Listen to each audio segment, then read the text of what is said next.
Nesta conversa, continuamos com espécies da Europa Oriental e neste episódio vamos falar do Papa Amoras cinzento, Curruca curruca, um tautónimo. Olá Zé, bem-vindo. Olá, Gonçalo, olá a todos. Pois é uma ave que nós não costumamos ver por cá. De facto não, esta flosa, que é uma totinegra, na verdade, é, é uma raridade em Portugal. Tem apenas 3 registros homologados no continente e um registro homologado na Madeira. E depois existem mais alguns supostos registros que não estão homologados. Quando tu dizes homologados pelo Comitê das Raridades, não é? E pelo Comitê de Raridades. No Mas site do diz. avesportugal.info só lá aparece um como estando homologado. Só aparece, efetivamente, eu por acaso consultei esse site quando estava a preparar esta conversa, reparei nisso mesmo e pensei, isto não deve estar atualizado, porque só aparece lá um registro, e fui consultar o anuário mais recente, que é o anuário número 17, e no anuário número 17 diz que já há 3 registros homologados em Portugal continental e um na Madeira. Portanto, de facto, a informação que está no portal Aves de Portugal não está atualizada. Eu vou ver se consigo atualizar isso em breve. Agora, independentemente da não atualização, seja com um ou seja com 3 registros homologados, o que isto nos diz é que esta espécie é realmente muito rara em Portugal, porque nem os dedos de uma mão nós conseguimos, nem sequer considerando o registro da Madeira, não é? Portanto, Pois, é... esse da Madeira então sai assim mesmo um bocado fora do baralho, não é? Sim, mas o que acontece é que muitas aves migradoras que passam pelo nosso país e pela Península Ibérica, o que é que acontece? Elas, em alguns casos, seguem pela direção errada, que é como quem diz, seguem pelo mar adentro, e muitas destas aves que seguem pelo mar adentro acabam por não sobreviver, como é óbvio, porque nem sempre conseguem dar com terra firme, e se não derem com terra firme, às tantas morrem de exaustão ou afogadas. Mas de vez em quando há algumas dessas que vão pelo mar e que têm a sorte, porque isto é quase mesmo uma questão de sorte, se forem aves que não conhecem o caminho, podem ter a sorte de ir parar a uma ilha. E foi o que aconteceu com esse registro da Madeira, que por acaso foi uma ave observada em janeiro, portanto em janeiro de 2022, na zona do Machico, que fica na Ilha da Madeira. Ora, se foi em janeiro, isto sugere que foi uma ave que foi lá parar e que se calhar ficou por lá durante uns meses. Portanto, isto, enfim, é apenas um registro, e um registro não nos permite estabelecer qualquer padrão. Já agora, gostava de referir que também nesse ano, eu há pouco esqueci-me de referir, mas também nesse ano de 2022 apareceu o primeiro registro para os Açores. Portanto, além dos 3 de Portugal continental e mais alguns que ainda não estão homologados, além dos 3 em Portugal continental, temos um registro dos Açores e um na Madeira. Mas isto são claramente aves que vieram demasiado para o oeste, se adentraram pelo oceano e que, em alguns casos, conseguiram encontrar terra firme. Agora, essas que vão parar quer à Madeira, quer aos Açores, até se podem aguentar por lá durante algum tempo e nós depois não sabemos para onde é que essas aves vão. Dificilmente conseguirão regressar. É possível que algumas regressem ao lugar onde nasceram, mas na verdade não sabemos. Portanto, tendo sido observadas nessa altura, fazendo, portanto, essa hipótese de que já lá estivessem há algum tempo, seria de admitir, por exemplo, que isto tratasse da migração outonal. É o mais provável, repara, porque a situação é esta. Talvez para respondermos para entendermos melhor o padrão, é preciso referir o seguinte: em Espanha este Papa Amoras, que é, portanto, a Curruca, que é o Papa Amoras cinzento, que é uma versão ligeiramente mais cinzenta e um bocadinho mais pequeno que o Papa Amoras comum. Em Espanha, este Papa Amoras também é uma raridade, embora seja mais frequente do que cá, mas só é considerado raridade desde 2006. Não tenho a certeza se ainda é, porque eu estou a ver esta informação no livro de Birds of the Iberian Peninsula, que foi publicado em 2015. Não fui verificar qual é o número de registros nos últimos anos para ter a certeza se ainda é raridade, mas vamos partir do princípio que ainda é. E em Espanha, onde existem algumas dezenas de registros, deve haver para aí uns 60 registros, talvez até 2015, quase todos eram em setembro e outubro. Ora, quando uma espécie tem os seus registros concentrados em setembro e outubro, é porque se trata de um migrador de passagem outonal. E, para além de setembro e outubro, o mês a seguir que tem mais registros é o mês de abril, portanto, que é passagem primaveril. Portanto, isto é o padrão típico de um migrador de passagem. Em Portugal continental, o número de registros é muito mais pequeno e, portanto, é mais difícil estabelecer padrões, mas quando nós olhamos para o gráfico que está no portal Aves de Portugal, também vemos que o mês com mais registros é outubro. E, portanto, é normal que seja em outubro que nós podemos esperar ver esta espécie e é normal que seja nesse mês também que algumas aves divagantes vão parar às Ilhas Atlânticas. Agora, mas há uma coisa, a razão pela qual eu estava a falar nesta possibilidade de ser a migração outonal, é porque, pelo que eu estive a ler, esta espécie, tipicamente, o padrão de migração outonal é para leste e para sul. Ou seja, eles não migram como muitos outros passeriformes através do Estreito de Gibraltar, pois não? Vamos Ou ver, os seja, estes passeriformes, serão indivíduos que vão no sentido contrário. em parte sim, não completamente. Vamos ver, os passeriformes não são tão dependentes da travessia em estreitos como acontece com as aves planadoras. Portanto, as rapinas e as cegonhas concentram-se nos estreitos porque as rapinas e as cegonhas dependem das correntes térmicas ascendentes e portanto, evitam atravessar o mar e preferem atravessar em pontos estreitos, como é o caso do Estreito de Gibraltar. Os passeriformes podem migrar naquilo que se chama uma frente larga.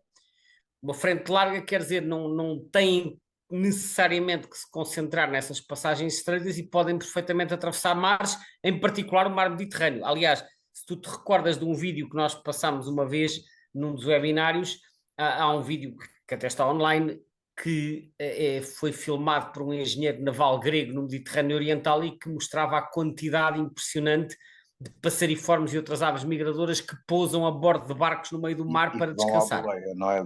Da Marinha Sim, não, Mercante. não é só ir à boleia, porque os barcos no Mediterrâneo andam sobretudo de leste para oeste, enquanto que as aves vão migrar de norte para sul. Mas quando estão a atravessar o mar, se elas estiverem cansadas, precisam de sítios onde possam pousar para descansar. Se não houver nenhuma ilha por perto, um barco é aquilo que se aproxima mais de uma ilha, não é? Pelo menos Claro. para proporcionar algum descanso. Portanto, os passeriformes podem não atravessar só nos estreitos. Agora, nós para entendermos porque é que esta espécie raramente aparece cá, é útil nós olharmos para o mapa de distribuição mundial que pode ser visto, por exemplo, no Birds of the World, e quando nós olhamos vemos que isto é uma ave migradora que nidifica na Europa Central e Oriental e numa grande parte da Ásia, até à latitude mais ou menos, quase até ao Círculo Polar aproximadamente, portanto, do Círculo Polar para baixo até aos 40, 45 graus de latitude, na Ásia vai um pouco mais abaixo, portanto, Europa Central e do Leste e do Norte, grande parte da Ásia, Rússia, Cazaquistão, parte da Mongólia, Noroeste da China, Irão e mais países ali à volta do Cáucaso e do Mar Cáspio, Turquia, etc. E depois vai invernar, quer na Índia, a sul dos Himalaias, no Paquistão, na Península Arábica e na África Oriental, na zona centro-leste do Tchad para leste, ou do Níger para leste, e, portanto, é uma espécie que não ocorre nas nossas longitudes. Elas nidificam, portanto, na Europa Central, por exemplo, e elas vão invernar a países como Tchad, Sudão e Etiópia. E, portanto, a migração desta ave faz-se através do Mediterrâneo Oriental, sendo poucos os indivíduos que vêm tão para o oeste até à Península Ibérica. Há sempre alguns que se perdem, como acontece com muitas aves migradoras, mas são uma minoria. Portanto, nós podemos dizer que o nosso país e a Península Ibérica está fora da rota habitual desta espécie. Sem dúvida. E daí a estranheza de irem parar às ilhas, não é? Porque Sim, isso é mas mesmo a situação de um overshooting daqueles levados ao extremo. Tipo, não, não é bem overshooting, porque overshooting é um termo que se utiliza quando uma ave migrou para lá daquilo que seria o seu destino normal. Portanto, É foi o na que direção parece que certa. acontece aqui. Não, aqui foi na direção errada, ok? O overshooting é vai na direção certa, mas não parou onde devia e continuou. Se quiseres, vamos fazer uma analogia com uma viagem de carro. Overshooting é alguém que quer ir para Coimbra e em vez de parar em Coimbra, vai parar ao Porto. Esta situação de ir na direção errada é alguém que quer ir para Coimbra, mas vai para leste e vai parar a Badajoz. Portanto, é ir num é completamente errado. Acontece muito com as aves imaturas, que não sabem exatamente para onde se dirigir e, em alguns casos, seguem na direção errada, e essas situações podem ser reforçadas por condições meteorológicas adversas. Por exemplo, uma ave está a migrar, apanhou um temporal ou um vento forte que sopra numa direção que não é a direção para onde ela quer migrar e ela pode acabar arrastada para locais que não eram os seus locais de destino. Por isso é que é um facto conhecido que quando há ventos fortes de leste aparecem muitos migradores de passagem no Algarve. Isto é conhecido desde há muitos anos e, portanto, quem procura raridades normalmente está atento aos padrões meteorológicos porque há certos padrões que são particularmente propícios ao aparecimento de raridades. Aquilo que nós sabemos sobre a presença desta espécie, quer em Portugal, quer em Espanha, é que é uma ave bastante escassa, até haver outra informação continua a ser raridade no nosso país e creio que no país vizinho. Uma curiosidade, porque eu estive a ver os registros do eBird, é que os registros do eBird em Espanha, embora haja já bastantes registros, algumas dezenas, como eu disse, nem todos estarão publicados no eBird, porque há muitos registros que não aparecem no eBird, mas quando nós olhamos para o mapa de Espanha, há uma coisa curiosa, os registros são quase todos na costa. Há muito poucos registros no interior de Espanha. Aliás, olhando para o mapa do eBird, há apenas 3 registros ou 4 longe da costa, que é muito pouco para as muitas dezenas de registros que existem. E dos que Costa existem... mediterrânica. Como? Costa mediterrânica. Não, não, não. Também há na costa norte, Também ok? não. Também há na costa norte, portanto, Galiza, Astúrias e País Basco. Não tantos, mas há, porque elas podem vir a migrar pela costa atlântica também. Portanto, às vezes aves migradoras, há algumas, como eu disse há pouco, que seguem pelo mar adentro e depois podem sobreviver ou não.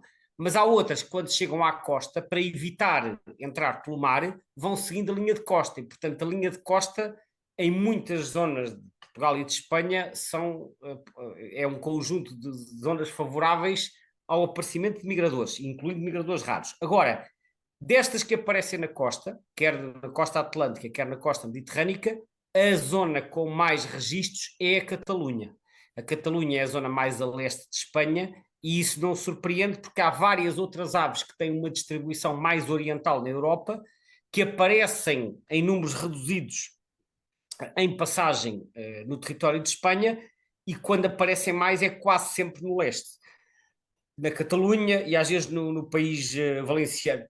E depois, além disso, há alguns registros nas Ilhas Baleares também. Portanto, este padrão de haver mais registros a leste é condizente com ou a distribuição de uma espécie que é uma espécie típica do centro e do leste da Europa. Aliás, cabe aqui referir que eu encontrava numa viagem Interrail, como já referi nas conversas anteriores, eu estava numa viagem pelo leste da Europa, e esta observação deste Papa Amoras cinzento foi feita em Budapeste, capital da Hungria, no dia 16 de agosto de 1990. Portanto, na Hungria, este Papa Amoras é relativamente comum, tanto na Hungria como em todos os países vizinhos, ocorrem também na Alemanha e depois, à medida que vamos andando para o oeste, torna-se mais escassa. Mesmo em França só ocorre na metade oriental, na metade ocidental quase não há. Portanto, isto é uma ave Isso é de facto um aspecto curioso que estavas agora a referir e que e que motiva também agora a questão que eu estou a colocar, que tem a ver com o seguinte, que realmente ao olharmos para. Estava aqui a observar o mapa do segundo Atlas das aves nidificantes na Europa, O e, EBBA, sim. exato, o EBA2, no mapa que diz respeito às evidências de nidificação, há uma linha tão bem demarcada ali numa diagonal ao longo de França que aquilo até quase se torna suspeito de dizer há algum motivo climático, orográfico ou competição com outras espécies para haver ali uma linha tão bem demarcada onde termina a distribuição da nidificação desta ave? Bom, razões haverá sempre, nós é que podemos não as Pois, conhecer. exato, exato. De facto, a linha está muito bem demarcada, eu reparei nisso. É como se nós traçássemos uma diagonal através de França, desde o noroeste, que é na Bretanha, até cá abaixo à Côte d'Azur, e daí para leste está em todas as quadrículas, daí para o oeste não há. Eu não fui investigar em termos climáticos, nem em termos de habitat, nem em termos de distribuição com outras espécies, portanto, não fui investigar isso a fundo, mas há um aspecto curioso. Se tu, em vez de estares a olhar para o mapa de evidências de nidificação, olhares para o mapa das abundâncias, o que tu vês é que essa linha existe, mas à medida que tu vais andando da Alemanha para cá, a espécie vai se tornando progressivamente menos abundante, porque as bolinhas vão ficando cada vez mais claras.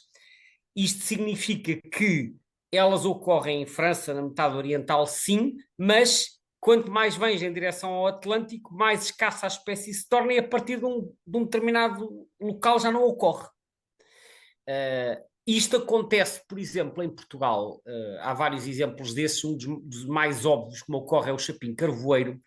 O chapim-carvoeiro é um pequeno chapim que nós temos cá, que é florestal, e que ocorre praticamente só ao norte do Tejo. Ele ocorre pontualmente a sul, ali até à zona de Setúbal, ali na Serra de São Mamede, mas assim, em termos de simplificação, quase que podemos dizer que ocorre a norte do Tejo e depois a sul está ausente. E eu recordo-me que no primeiro Atlas de Nidificantes, que foi publicado em 1989, essa distribuição já aparece representada e que diz assim: mais abundante no norte e oeste, escasseando à medida que avançamos para sul e leste.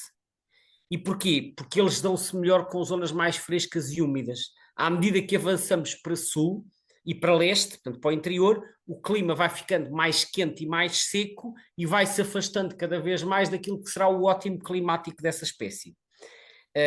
Ora, no caso deste Papa-Amoras cinzento, eu não sei se a razão é apenas climática ou se há outros fatores, pode haver outros fatores em jogo. O que eu diria, olhando para este mapa de abundâncias na Europa, é que à medida que vamos avançando para o oeste, as condições ideais, as condições locais vão se afastando cada vez mais das condições ideais da espécie e ela vai ocorrendo cada vez em densidades mais baixas. E há um ponto em que já não encontra condições e não ocorre de todo. Portanto, E genérica. parece-me haver, agora, isto é especulativo, uma vez que eu não vi nenhum estudo sobre o assunto, apenas estive aqui por curiosidade a ver a distribuição das outras aves semelhantes e constatei que parece haver aqui uma certa complementaridade com a toti negra do mato. Por acaso não fui ver isso, mas vou ver agora que estás a falar nisso. É possível que sim, porque a toti negra do mato é uma espécie de distribuição mediterrânica, ok? Portanto, deixa-me cá ver. Abundance, sim, é verdade. A toti negra do mato ocorre na totalidade da Península Ibérica, no oeste e no sul de França, onde o Papa-Amoras cinzento está ausente, e depois em várias ilhas mediterrânicas e na Itália. Portanto, embora haja algumas zonas de sobreposição, essa complementaridade que assinalas aí é muito bem vista e nós às vezes tendemos a olhar para as complementaridades nas espécies que são mais próximas entre si, aquelas que são muito parecidas, mas muitas vezes há outros casos em que também se registra essa complementaridade. Pode ou não haver correlação, pode não ter nada a ver, mas efetivamente é um aspecto interessante. É verdade isso que dizes. Eu gosto de olhar para essas situações. Outro dia estávamos a falar da complementaridade entre a poliglota e a ecterina, recordas-te disso? Certo, E até certo, certo. dissemos que uma está a avançar e a outra está a recuar. Esse caso, esse par é bastante mais óbvio porque as duas espécies são muito, muito próximas, são muito parecidas e, portanto, essa complementaridade foi estudada mais ao pormenor. Esta entre a undata e a curruca, olha, nunca me tinha lembrado de olhar, portanto, tiro o meu chapéu por teres reparado Epá, nisso, porque foi realmente mesmo curiosidade, deixa-me lá ver os outros, até porque aqui no EBBA elas ainda aparecem como Silvia Undata, já são como falaremos Sílvias, disso. sim. E eu pensei, deixa-me lá ver as outras Silvias, como é que isto está por aqui. E depois apercebi-me nisto. Também vi uma referência, se não me engano, na situação desta espécie em Inglaterra e Companhia Limitada e naquelas ilhas todas, que pelos vistos também parece que há se constata uma variação da área da distribuição eh, para norte. E claro está, logo atrás vêm as justificações. Talvez isto tenha a ver com alterações climáticas. Pois, é assim, olhando para o mapa do EBBA, para o mapa de variação, aquele que nós gostamos de ver com os quadradinhos azuis e cor de laranjas, eu diria que globalmente a área de distribuição desta espécie está estável. Estável. Há alguns quadradinhos laranjas em toda a periferia, mas não é só no sul. Há na Grécia, há ao oeste, no oeste de França, há no leste, na Ucrânia, e há no norte, também na Noruega e na Finlândia. Tal como há quadrados azuis, quer no norte, quer no sul. Portanto, eu, pelo mapa do EBBA, não consigo fazer essas leituras da expansão para Eu vi norte. no site da British Trust of Ornithology. Sim, o BTO. Sim, aí no site do BTO eles têm lá um conjunto de mapas, não sei se já os consultaste, que é o BTO Map Story. Eu gosto muito de ver essas variações porque eles têm os três atlas online e dá para comparar qualquer par deles. E de facto eu fui ver hoje o mapa de comparação entre o primeiro atlas, que foi por volta de 1970, e o terceiro, que foi por volta de 2010, e de facto há uma grande expansão para norte no Reino Unido, mas muito expressiva, ok? Muito expressiva. Uhum. E também nos Países Baixos, vulgo Holanda, há uma alteração em que a espécie desapareceu não, mas reduziu bastante da metade sul e aumentou bastante na metade norte. Eu não fui ler as explicações para isso, é provável que tenha a ver com esse fator que referes, ou pelo menos que haja essa interpretação.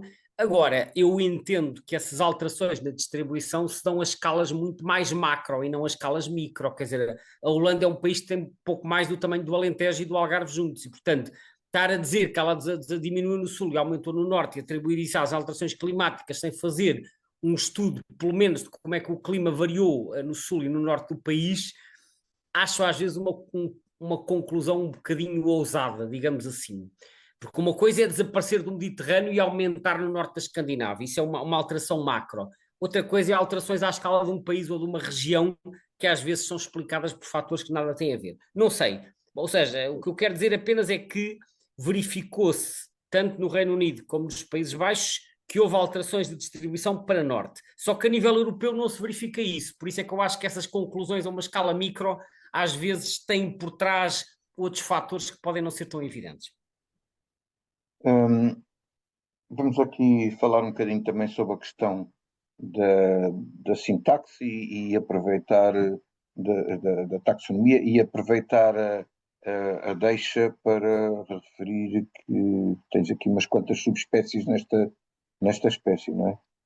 É verdade. Começando então é mesmo por isso das subespécies. Este Papamoras tem 6 subespécies, tem 6, uma delas que é a nominal, que tem então este trinómio de corruca, corruca, corruca, é a que ocorre em toda a Europa até ao Irão, portanto, toda a Europa e até parte da Ásia Ocidental até ao Cáucaso e o Noroeste do Irão, e depois tens a Blighty, tens a Minula, a Alimodendri, a Margelânica e a Alteia, tudo na Ásia, portanto, Índia, China, Mongólia, Afeganistão, tudo a Ásia Central. Portanto, na prática, para aquilo que nos interessa, à partida, Isto, eu digo isto assim com uma pequena ressalva, à partida nós só temos cá a subespécie nominal. Agora, vamos lá ver uma coisa, nós temos uma subespécie na Europa, 5 subespécies em diversas zonas da Ásia.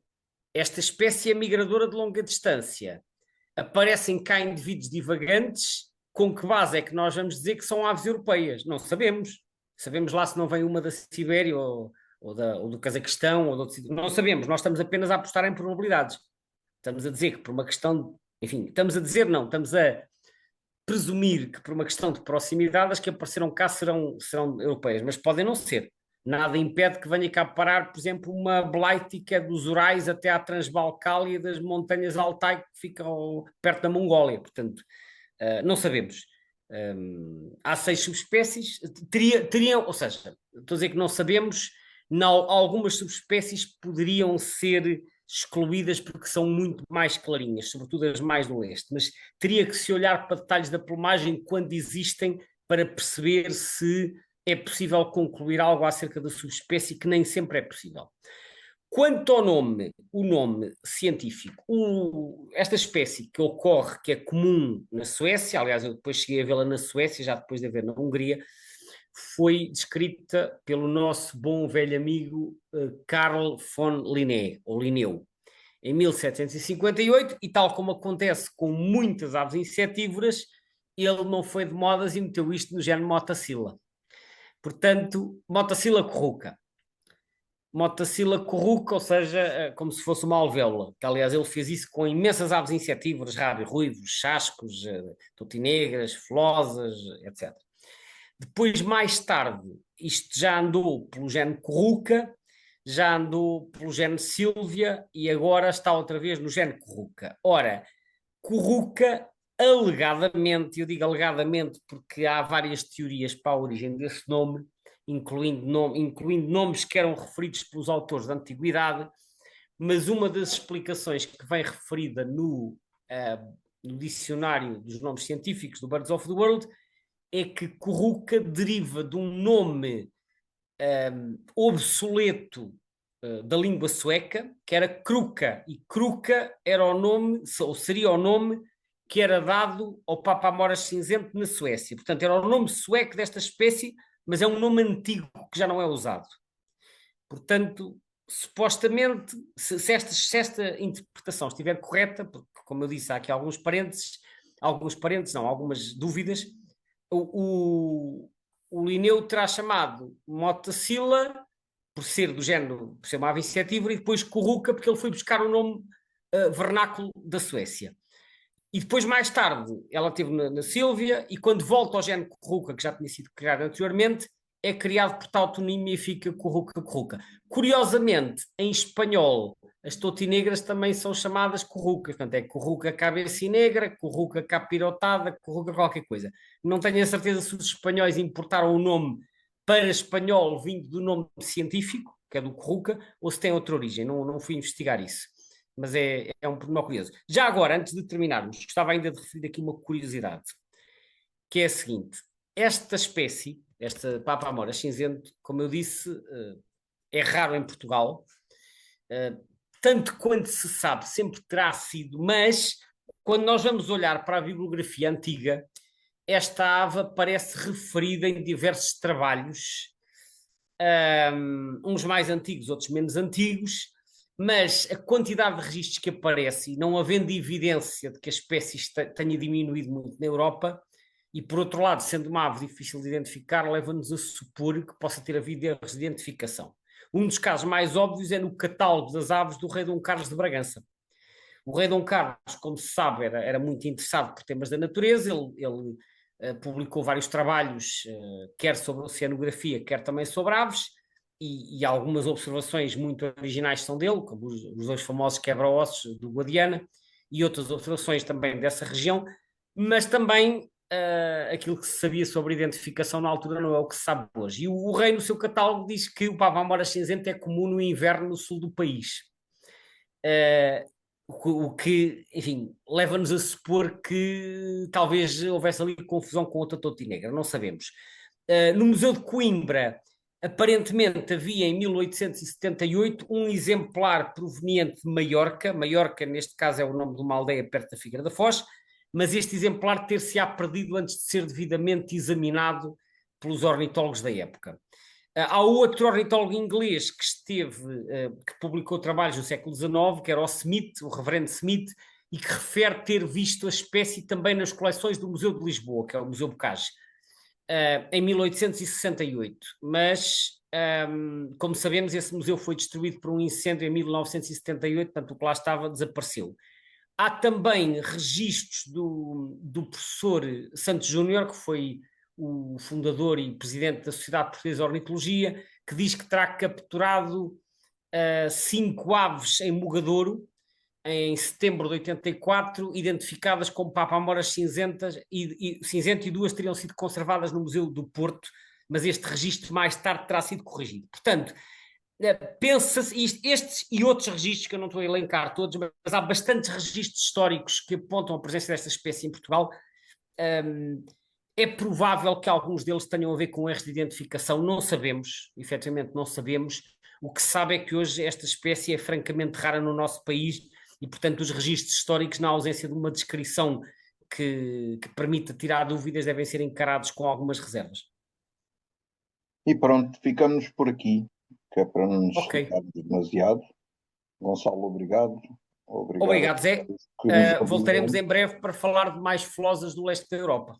Continuamos pelo leste da Europa. Ok, sim, senhor. Continuamos que o Interrail ainda vai durar mais umas semanas. Obrigado, até à próxima então. Até à próxima, obrigado.